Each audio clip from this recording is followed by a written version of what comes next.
CMR shopping mall Dasara ధమాకా offers అద్భుతమైన offers తో పాటు అబ్బురుపరిచే స్పాట్ గిఫ్ట్స్.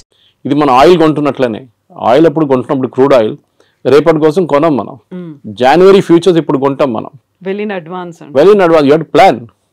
సో అట్లా సో మన వాళ్ళకి ఈ entire position they are not understanding. కానీ పేపర్లలో మీడియాలో ఎంతమందిని పంపించేశారు ఇంటికి, వేలాది మంది ఉద్యోగం లేదు, ఏం జరగట్లేదు. Yes there is a expansion లేదు.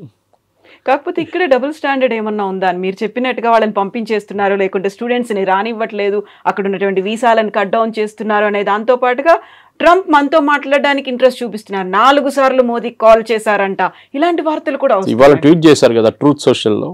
నేను మోదీతో మాట్లాడబోతున్నాను next week and I'm very happy to will do the trade deal with India very soon అన్న. నవంబర్ డెడ్ లైన్ మనం ఆల్రెడీ పెట్టుకున్నాం ముందే. పీయూష్ గోయల్ గారు ఎన్నోసార్లు చెప్పారు that we will finish the deal by November. ఎందుకంటే ఇంత పెద్ద డీల్ని మనం ఈజీగా ఫినిష్ చేయాలి. మనం ఈయూతోని మనకు ఇంకా నడుస్తుంది నెగోసియేషన్స్. యూకేతోనూ మనకి 3.5-4 సంవత్సరాలు పట్టింది యూకేతో ఎఫ్టీఏ కోసం, ఫ్రీ ట్రేడ్ అగ్రిమెంట్ కోసం. Most of the products India నుంచి వెళ్ళేది యూకేకి ఇప్పుడు 0% వెళ్తుంది. ట్రంప్ ఏమంటున్నాను, నేను 0% చేయలేను, మీరు నాకు 0% ఇవ్వాలి అంటే కస్టమ్స్ డ్యూటీ 0. నేను ఎందుకు చేయలేనంటే మాకు కాంగ్రెస్ నుంచి అప్రూవ్ తీసుకోవాలంటే వాళ్ళ పార్లమెంట్ నుంచి అప్రూవల్ తీసుకోవాలి, వాళ్ళు ఇవ్వరు. సో మినిమం నాకు 10-15% పెట్టాల్సి వస్తుంది. That is what 15% is. అది ముందు 5 ఉండే, తర్వాత 10 చేసి ఇప్పుడు 15, 25, మన దగ్గర 50 వేసింది. అగైన్ రష్యన్ ఆయిల్ గురించి మాట్లాడుతున్నప్పుడు సేమ్ ప్రాబ్లం. రష్యన్ ఆయిల్ని మనం ఇంకా కొంటామని చాలా క్లియర్గా ప్రధానమంత్రి చెప్పలేదు, కానీ మిగతా అందరూ మాట్లాడుతూ చెప్పారు. జయశంకర్ గారు కానీ మిగతా ఫారిన్ మినిస్టర్ మాట్లాడుతూ we will buy oil from the best source possible. ఎందుకంటే మాకు ఎంత తక్కువ రేట్లో వస్తే అంతమంది మేము అమ్ముతాము. మేము will not by expensive oil. US ఏమంటున్నారు, మా దగ్గర నుంచి ఆయిల్ షేల్ ఆయిల్ ఉంటుంది వాళ్ళ దగ్గర నుంచి దాట్ ప్రోడక్ట్ కాస్ట్ ఎక్కువ ఉంటుంది షేల్ ఆయిల్ది. అది కూడా distance of shipping it. US నుంచి ఇండియాకి తీసుకురావాలంటే ఆయిల్ మీకు వెస్ట్ ఏషియా నుంచి దగ్గర పడుతుంది. మీకు రష్యా నుంచి కూడా ఈజీగా తెప్పించుకోవచ్చు, ప్రాబ్లం లేదు, పెద్ద డిస్టెన్స్ ఏం లేదు. ఎందుకంటే రష్యాకి డిఫరెంట్ పైప్ లైన్స్ ఉన్నారు. మన గ్వాడర్ పోర్ట్ మన ఇరాన్లో డీల్ చేస్తున్నాం చూడండి. We are planning to bring the oil there. అక్కడి నుంచి మనం ఇక్కడ తీసుకురావడానికి భారతదేశం 2 రోజులు వచ్చేస్తుంది షిప్, మిగతాది 6 రోజులు 7 రోజులు తీసుకుంటుంది అనమాట. So it's all a big process. కానీ మన దగ్గర ఉన్న మీరు అడిగిన స్టూడెంట్స్ అడిగారు, ఇట్స్ అ డిఫరెంట్ థింగ్. అది దానికి పెద్ద ప్రాబ్లం ఉంది, లేదని చెప్పలేము. మన దగ్గర ఎస్పెషల్లీ తెలుగు స్పీకింగ్ స్టేట్స్లో యూఎస్కి వెళ్ళడం అనేది ఒక పెద్ద ఫ్యాడ్. యూఎస్కి వెళ్ళకపోతే వాడు యూజ్లెస్ ఫెలో. అమ్మాయి అయినా అబ్బాయి అయినా వాళ్ళు పనికిరారు. ఇక్కడ ఉన్న వాళ్ళు ఈవెన్ యూరోప్కి వెళ్ళి జర్మనీకి వెళ్తే కూడా నో యూఎస్కి వెళ్ళలేదు కదా నువ్వు ఫినిష్డ్. చదివారా, అక్కడ ఉద్యోగం చేస్తారు, అక్కడ పెట్రోల్ బంక్లో సూపర్ మార్కెట్లో పనిచేస్తారు. ట్రంప్ ఏమంటున్నారు, మీరు చదవడానికి వచ్చారు, చదవండి, దాని తర్వాత వెళ్ళిపోండి. ఆప్షన్లో ఓపీటీస్ ఉన్న ట్రైనింగ్ ఉంటుంది, ఇంకా 2 సంవత్సరాలు ఉండొచ్చు కావాలంటే. మిస్యూజ్ చేస్తున్నారు, అందరూ అనట్లేదు, సర్టన్ పర్సంటేజ్ వాళ్ళు. ఇప్పుడు వాళ్ళు ఏం చేస్తున్నారంటే క్రాక్ డౌన్ అక్కడ నడుస్తుంది. 4600 మందిని లాస్ట్ 3 నెలలు పంపించేశారు ఇండియాకి స్టూడెంట్స్ని. ఎందుకంటే కోర్స్ అయిపోయిన తర్వాత కూడా అక్కడ ఏదో చిన్న పని చేసుకుంటా ఇల్లీగల్గా చేస్తున్నారు. ఎవరైనా అమెరికన్ వర్కర్కో లేకుంటే లీగల్ వర్కర్కి $10 ఇవ్వాలంటే గంటకి, మన వాళ్ళు వెళ్ళి $5 పనిచేస్తారు. సో దట్ ఇస్ మొన్న మీరు కూడా వెళ్ళొచ్చారు యూఎస్కి, you know the situation. It is like that. అది ఎప్పటి నుంచో అట్లా ఉంది. దాని తర్వాత ఎట్లయినా గ్రీన్ కార్డ్ ఒకటి వచ్చిన తర్వాత దానికోసం వెయిట్ చేస్తారు. దాని తర్వాత సిటిజన్షిప్ నెక్స్ట్. ఇది వీ షుడ్ ఒక కంట్రీకి వెళ్ళినప్పుడు, ఇప్పుడు మనం బంగ్లాదేశ్ వాళ్ళని రోహింగ్యాలను తిట్టుకుంటాం ఇక్కడ, వాళ్ళు వచ్చి మన దగ్గర వచ్చి మొత్తం మన ఉద్యోగం తీసుకెళ్ళిపోతున్నారు, మన ఇక్కడ మన భారతదేశం ఏంటో ధర్మశాల అనేది అంటాం మనం. యూఎస్ కూడా అదే అంటున్నారు, మా సిటిజన్స్ ఉన్నారు, వాళ్ళకు ఉద్యోగం కావాలి, మీరు వచ్చి తీసుకెళ్ళిపోతున్నారు అని ట్రంప్. ఎందుకంటే ఆయన ఎలక్షన్ క్యాంపెయిన్ దాని మీద ఉండే, make America great again, American jobs protect చేస్తాం. సో న్యాచురల్లీ ఆయన చేస్తారు అది. కానీ మన దగ్గర ఏముండాలంటే high end skills, chip design ఉండొచ్చు, ఏఐ బేస్డ్ వర్క్ ఉండొచ్చు, రోబోటిక్స్ ఉండొచ్చు, దాంట్లో హై అండ్ వర్క్ చేసేటోళ్ళని ఇప్పుడు అడుగుతున్నారు. వాళ్ళంతా మిగతా లో అండ్ మాకు వద్దు. ఇది దుబాయ్లో కూడా జరిగింది. 70s, 80s, 90s up to 2000 దుబాయ్లో కన్స్ట్రక్షన్ బూమ్ ఉండే. వర్కర్లు కావాలి, సిమెంట్ హ్యాండిల్ చేసే మిక్సర్స్ కావాలి, అట్లనే సెంటరింగ్ చేసేటోళ్ళు కావాలి, ప్లాస్టరింగ్ చేసేటోళ్ళు కావాలి, ఎలక్ట్రీషియన్స్ కావాలని. ఇప్పుడు ఆ ఫేస్ అయిపోయింది దుబాయ్లో. The construction face is over. Now the maintenance face is going on. నడిపించడానికి మనుషులు కావాలి. So that skill is different అన్నమాట. మన వాళ్ళు ఏం చేస్తున్నారంటే ఇప్పుడు కూడా చదవడానికి ఎందుకు వెళ్తారు, కొన్ని యూనివర్సిటీస్ అసలు పేపర్లో కూడా ఉండదు, అట్లాంటి యూనివర్సిటీ కూడా వెళ్ళరు. మన కొంచెం ఎడ్యుకేషనల్ కన్సల్టెంట్స్ కూడా ఆ బిజినెసే చేస్తారు. వాళ్ళు లేనిపోయిన లోన్లు ఇచ్చేసి మీకు అన్నీ చూపించేసి మిమ్మల్ని ఎక్కడ ఆకాశం మీద ఎక్కిచ్చేస్తారు వాళ్ళు. అక్కడ వెళ్ళినాక అంతే సంగతి, మీరు ఈజీగా అదే అయిపోతారు. అది ఎప్పుడు యుఎస్ పాపులారిటీ తగ్గిందో టఫ్ అయిపోయినప్పుడు కెనడా మొదలుపెట్టారు. కెనడాకి పాపులేషన్ తక్కువ, వాళ్ళకి మనుషులు కావాలి అక్కడ. So naturally they are asking, ఇండియన్స్ని అలౌ చేస్తున్నారు, చాలా మటుకు వెళ్తున్నారు అక్కడ కూడా. కానీ అక్కడ కూడా ఒక బ్యాక్లాష్ వచ్చేసింది. ఇప్పుడు మనం ఆస్ట్రేలియాలో చూసాం, ప్రొసెషన్ తీశారు ఆస్ట్రేలియన్స్, మీరు వినుంటారు టీవీలో వచ్చినా అని. వాళ్ళు ఏమంటున్నారు, ఇండియన్స్ని పంపించేసేయండి, మాకు వీళ్ళు వద్దు ఇక్కడ అని. You have created that situation. So ట్రంప్ని మీరు తిట్టి ఫైదా లేదు. We should find a way to solve the problem. Modi గారు ట్రంప్తో కూర్చొని మా పిల్లలకి 50,000 పిల్లలకి అడ్మిషన్ ఇవ్వండి అంటే మన దగ్గర నుంచి వెళ్ళే డబ్బులే కదా అది. We are spending billions. అక్కడ వెళ్ళి ఫీజులు కడుతున్నాం, హాస్టల్ దాంట్లో కడుతున్నాం, ఫుడ్ అండ్ అకామిడేషన్ కోసం కడుతున్నాం, చాలా ఉన్నాయి. అక్కడున్న యూనివర్సిటీకి కూడా వీళ్ళు కావాలి, లేకుండా వాళ్ళు తాళం వేసి వెళ్ళిపోతారు రేపు. కానీ మీరు హార్వర్డ్ కానీ, ఏల్ లాంటి యూనివర్సిటీ, కొలంబియా లాంటిది, యూపెన్ లాంటి అట్లాంటి హై ఎండ్ ఇన్స్టిట్యూట్స్కి వెళ్ళేటప్పుడు మీకు ప్రాబ్లం ఉండదు. Problem is with the low end institutes. అక్కడ వెళ్ళి మళ్ళీ మీరు ప్యాలెస్టీనియన్ కాజ్ కోసం అది ఇది అని చెప్పి ప్రొటెస్ట్ చేస్తే డెఫినెట్గా పంపించేస్తారు వాపస్. ఇప్పుడు మీ సోషల్ మీడియా యాక్టివిటీస్ కూడా మనం దీని గురించి ముందు కూడా మాట్లాడాం. ఇక్కడ నుంచి వెళ్ళే పిల్లల సోషల్ మీడియా యాక్టివిటీ కూడా చెక్ చేస్తున్నారు. కొంతమంది డిలీట్ చేసేస్తున్నారు వాళ్ళ పాత యాక్టివిటీని. ఏదో గ్రేటా థన్బర్గ్ని, లేకుంటే మన అరవింద్ కేజ్రీవాల్ని, ఫార్మర్ ప్రొటెస్ట్ని అంత సపోర్ట్ చేసిన వాళ్ళు చాలామంది ఉన్నారు మన దగ్గర స్టూడెంట్స్. ఆ బ్లడ్లో వాళ్ళకి కొంచెం గరం ఉంటుంది అప్పుడు బ్లడ్ అనమాట. ఇప్పుడే సడన్గా వాళ్ళకి అర్థమైపోయింది, అది తీసుకెళ్ళి యూఎస్కి వెళ్తే వాడు వీసా ఇవ్వడు నాకు. ఇప్పుడు ఇన్ పర్సన్ వీసా రామంటున్నారు వాళ్ళు, from the country of origin. If you are an Indian country, ఇండియాకి వచ్చి మీరు వీసా ఇంటర్వ్యూ అటెండ్ చేయండి. చాలా మార్పులు వస్తున్నాయి. కానీ మోదీ చేసేది ట్రేడ్ డీల్ అండ్ ట్రంప్తోని, ఎడ్యుకేషన్ డీల్ కాదు. ఎడ్యుకేషన్ డీల్ చేయాల్సింది సపరేట్ సెక్షన్ అది. దానికి మనం ఫస్ట్ ఆఫ్ ఆల్ మన వైపు నుంచి చాలా మార్పులు తీసుకురావాల్సింది. We should ensure that only the best of the students will go there. ఏదో యూఎస్కి వెళ్ళాలని కాదు, because there are enough option. మీకు జర్మనీకి వెళ్ళొచ్చు, మీరు ఫ్రాన్స్కి వెళ్ళొచ్చు, మీరు యూరోప్లో చాలా కంట్రీస్ ఉన్నాయి. ఓకే, దాని తర్వాత మన వాళ్ళు కెనడా అయిపోయిన తర్వాత ఆస్ట్రేలియాకి వెళ్ళారు, మీకు గుర్తుంటుంది, అక్కడ కూడా backlash. So let us not build a system wear Indians అనగానే వీ డోంట్ వాంట్ దమ్ అని చెప్పకుండా మనం ట్రేడ్ డీల్ కానివ్వండి, ఎడ్యుకేషనల్ డీల్ కానీ అన్ని చేయించుకోవాల్సి వస్తుంది. సో ఇక్కడే మనం చాలా స్టబర్న్గా ఉన్నాం. మోదీ స్టబర్న్గా ఉన్నాడు కాబట్టి అక్కడ కొంచెం టోన్ డౌన్ చేశాడు ట్రంప్. మనకి ఇప్పుడు తప్పని పరిస్థితుల్లో అనివార్యత ఉంది కాబట్టి మన దగ్గరకు వస్తున్నారు అనేది. జియో పాలిటిక్స్ అదే ఉంటుందండి. యువర్ ఎనిమీస్ మై ఫ్రెండ్ అంటాం ఇంగ్లీష్లో. సో న్యాచురల్లీ మనం యుఎస్తో మన గొడవ ఉన్న మనం ఏం చేసాం, డైరెక్ట్ చైనా దగ్గరికి వెళ్ళాం. అండ్ లక్కీలీ ఎస్సీఓ సమిట్ ఉండే ఆ టైంలో పుటిన్ కూడా వచ్చారు. దానికన్నా ముందు రాలేదు, పుటిన్ రాలేదు, జీ రాలేదు లాస్ట్ ఎస్సీఓకి. మోదీ గారు వెళ్ళారు, ముగ్గురు కలిసి ఆ ఫోటో ఒకటి, ఫేమస్ ఫోటో ఒకటి ఉంది. దాంతో ట్రంప్ భయపడి ట్రంప్ ట్వీట్ కూడా చేశారు ట్రూత్ సోషల్లో, that gone to the dark China అని చెప్పేసి.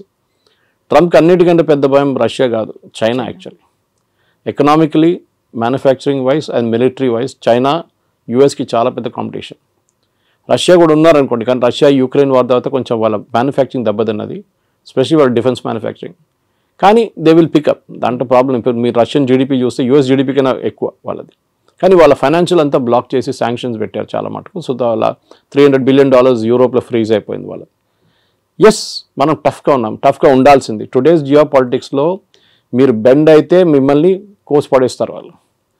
యూ కెనాట్, మీరు స్ట్రైట్గా నిలబడి ఫైట్ చేయాల్సిందే. So that is the main thing we need to do.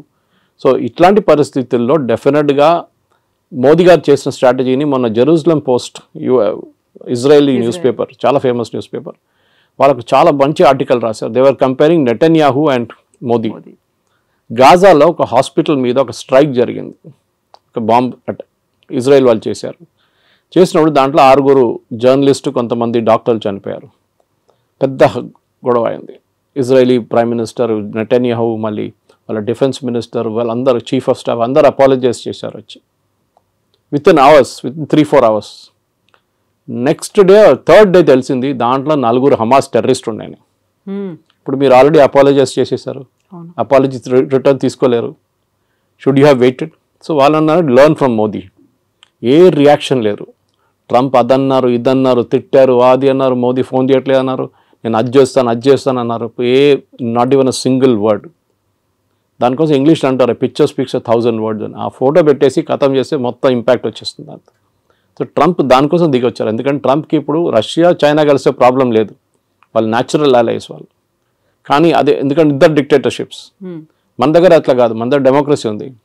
So natural and this market 140 కోట్ల మంది ఉన్న మార్కెట్ ఇస్ హ్యూజ్ మార్కెట్, చాలా పెద్ద మార్కెట్. సో అట్లాంటి పరిస్థితుల్లో మన దగ్గర ఉన్న నాలెడ్జ్, మన దగ్గర ఉన్న టెక్నాలజీ అడ్వాంటేజ్, మన దగ్గర ఉన్న సైంటిఫిక్ పూల్ స్టెమ్ కానీ స్టెమ్ లాంటి కోర్సెస్ మన దగ్గర ఉన్నప్పుడు, మనలాంటి ఐఐటీస్ మనలాంటి ఐఐఎమ్స్ ఉన్నప్పుడు డెఫినెట్గా ఇండియా ఇస్ ఫార్ అహెడ్. చైనాతో కాదు, but we are far ahead of other countries, మిగతా కంట్రీస్తో పోలిస్తే. కానీ ఎస్, చైనాతో మనకి ఇంకా చాలా క్యాచింగ్ అప్ ఉంది. ఎస్పెషల్లీ మ్యానుఫ్యాక్చరింగ్లో మనం 30 సంవత్సరాలు బిట్వీన్ 1970 and 1991 మనం we lost lot of time. 60 నుంచి 90 దాకా మన మ్యానుఫ్యాక్చరింగ్ పెద్దగా దెబ్బతిన్నాం. మన ఈ సోషలిస్ట్ మోడల్కి వెళ్ళి రష్యన్ మోడల్ తీసుకొని పెద్ద పెద్ద స్టీల్ ప్లాంట్లు అన్నీ కట్టాం. That has become useless now. So anyway, that's a different debate. కానీ నేను మీరు అడిగిన ప్రశ్నకి ట్రంప్తోని టఫ్గా ఉండాల్సిందే. ఎక్కడికి ఎవరెవరు టఫ్గా ఉంటారో వాళ్ళతో ట్రంప్ దిగొస్తారు. చూసాం మనం దీనికన్నా ముందు కూడా. వేరస్ మెక్సికో లాంటి దేశం, ఆయన అన్నారు, మనకు చాలా డ్యామేజింగ్ స్టేట్మెంట్ ఇచ్చారు ట్రంప్. డాన్స్ చేస్తే వాళ్ళు డాన్స్ చేస్తారు, నేను డాన్స్ చేయమంటే కూర్చుంటారని. Is telling a president of another country. ఆలోచించండి, నేను ఏం కావాలంటే చేస్తే మీరు చేస్తారు నా కోసం. ఎందుకంటే ఒకసారి చేశారు, టారిఫ్ తగ్గించేస్తాం. మనం sorry, we will not do it. మనకు కూడా ఒక ఆత్మగౌరవం ఉంటుంది, ఒకటి ఈగో ఉంటుంది, మనకి హెల్దీ ఈగో ఉండాలి అంతే. So we will not do it as a nation. ఇప్పుడు మోదీ గారికి చాలా ఈజీ ఉండే, అన్నిటి అగ్రి అని చెప్పి సంతకం పెట్టేసి అయిపోతుండే, ఈ శాంక్షన్స్ ఏమో లేకపోతుండే. కానీ లాంగ్ టర్మ్లో డ్యామేజ్ వస్తుండే మనకి. ఆ లాంగ్ టర్మ్ డ్యామేజ్ ఇప్పుడు ఉండదు. And that is the main thing. Long term damage పక్కన పెట్టేసి we have to now take care of. సరే, ట్రంప్ దిగొచ్చారు కదా, మనం కూడా మాట్లాడదాం. మనం కూడా ఇప్పుడు లేదు గుర్రం మీద కూర్చొని నేను మాట్లాడలే అని చెప్తా, ఇట్లా కాదు కదా. So elephant and dragon are dancing అని చెప్పి ట్రంపే చెప్పారు. అండ్ డెఫినెట్లీ ఈ యొక్క troika of power, Russia, China, ఇండియాది, మనం దాన్ని డైల్యూట్ చేయకూడదు. ట్రంప్ ఇవాళ చెప్పారు, మళ్ళీ రేపు ఇంకా చెప్తారు. మళ్ళీ US can never be trusted. 71 వార్లు అదే చేశారు. మళ్ళీ దాని తర్వాత పోఖ్రాన్ 2 చేసినప్పుడు, వాజ్పేయి గారు ఉన్నప్పుడు అదే మన మీద శాంక్షన్స్ పెట్టారు, నాట్ టారిఫ్స్ కాదు. అంటే మీరు ఒక ప్రోడక్ట్ కొనలేరు, అమ్మలేరు, ఆ పరిస్థితికి వచ్చేసాం మనం కంప్లీట్గా. మన క్రయోజెనిక్ ఇంజిన్స్ కావాలంటే మొత్తం ఆపేశారు. నంబి నారాయణ గారిని కేసులో ఇరికిచ్చారు యుఎస్ వాళ్ళు, సిఏ యూజ్ చేసి. పాపం ఆయన అసలు ఎందుకు ఆ ప్రాజెక్ట్ డిలే చేయడానికి, ఎందుకంటే వీవర్ పోఖ్రాన్ చేసామని చెప్పేసి. దాని తర్వాత చూడండి, ఇప్పుడు వాజ్పేయి రెఫ్యూజ్ టు బెండ్.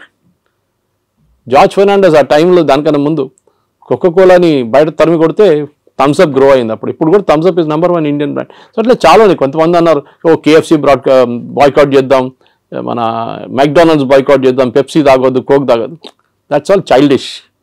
అది కాదు చేసేది. అది మన బంగ్లాదేశ్లో కూడా చూసాం అట్లాంటి ప్రొటెస్ట్ అంతా. మన దగ్గర మెచ్యూర్గా రియాక్ట్ కావాలి. మోదీ గారు is dealing in very very mature manner. ఇది అయిపోయిన తర్వాత డెఫినెట్గా yes, we should negotiate. And నెగోషియేషన్లో మోదీ ఈజ్ ఛాంపియన్. ట్రంపే చెప్పారు అది. గుజరాతీతో బార్గెన్ చేయడం అనేది అంత ఈజీ కాదు. And Piyush Goyal is no less chartered accountant. He knows, ఆయన మినిస్ట్రీ ఆయనకు చాలా బాగా తెలుసు. కానీ it is not his own decision. ఆయన డిసిషన్ ఒకటే కాదు కదా, it is a cabinet decision. So డెఫినెట్గా ఎన్నోసార్లు తిరిగి వచ్చారు. Definite we will go half వే. వాళ్ళు కూడా హాఫ్ వే రావాల్సింది. మన అన్నిటికీ మనం ఎస్ చెప్పాం, కొన్నిటికి మనం ఎస్ చెప్తాం, వాళ్ళు కూడా కొన్నిటికి ఎస్ చెప్పాలి. మనకు కూడా యాక్సెస్ కావాలి యూఎస్ మార్కెట్కి. ఎవరు వచ్చి చెప్పారు ఐటీ మీద ట్యాక్స్ పెడుతున్నారు, it's non sense thing. IT is not done that way. వీళ్ళకి అర్థం కాదు, మాట్లాడుతున్నారు కూడా అర్థం కాదు. ఎందుకు ఫార్మా మీద ఎందుకు పెట్టలేదండి 50%? వాళ్ళకి అవసరాలు ఉన్నాయి. అది ఇప్పుడు మీరు ఐటీ కంపెనీస్ మీద వెళ్తే ఏమవుతుంది, వాళ్ళ ప్రోడక్ట్స్ ఎక్స్పెన్సివ్ అవుతుంది, మనకు ప్రాబ్లం లేదు. టారిఫ్ ఎవరు కడుతున్నారు? అమెరికన్ కన్స్యూమర్ కడుతున్నారు. ఇప్పుడు ఇండియన్స్ కట్టలేదు, చైనీస్ కట్టట్లేదు. So this is the main thing we need to understand. So ఇవాళ పొద్దున కూడా డిబేట్లో అడిగినప్పుడు ఇంకో ఛానల్ అడిగారు, 50% ఇది మళ్ళీ పెడితే ఏమవుతుంది ఐటీ అని. ఏం కాదు. మైక్రోసాఫ్ట్ 2 లక్షల స్క్వేర్ ఫీట్ తీసుకున్నారు మన ఫైనాన్షియల్ డిస్ట్రిక్ట్లో, వాళ్ళ మెయిన్ క్యాంపస్ పక్కన. ఎందుకు తీసుకుంటారండి? They see a growth there. And అమెరికాకు ఒక్కటే కాదు కదా ఈ సాఫ్ట్వేర్ ఎక్స్పోర్ట్స్ వెళ్ళేది, లోకం మొత్తం కొంటున్నారు. విండోస్ ఆపరేటింగ్ సిస్టమ్ ఎక్కడ అన్నిట్లో ఉంటుంది, మీ ఆరకల్ ఎక్కడ కూడా వాడతారు. అమెరికా ఒకటే కాదు. It's just correct, it's a huge market, no doubt. కానీ మనం కూడా as a position of strength నుంచి మాట్లాడాలి. మా దగ్గర ఉన్న టెక్నాలజీ, మా దగ్గర ఉన్న మ్యాన్ పవర్ అండ్ మా దగ్గర ఉన్న మార్కెట్ యాక్సెస్, 140 కోట్ల మంది మార్కెట్ యాక్సెస్ కావాలంటే మీరు కూడా దిగి రావాల్సిందే. మేము కూడా కొంచెం we will also soften up, we will meet half way. అది మన స్ట్రాటజీ ఉండాలి.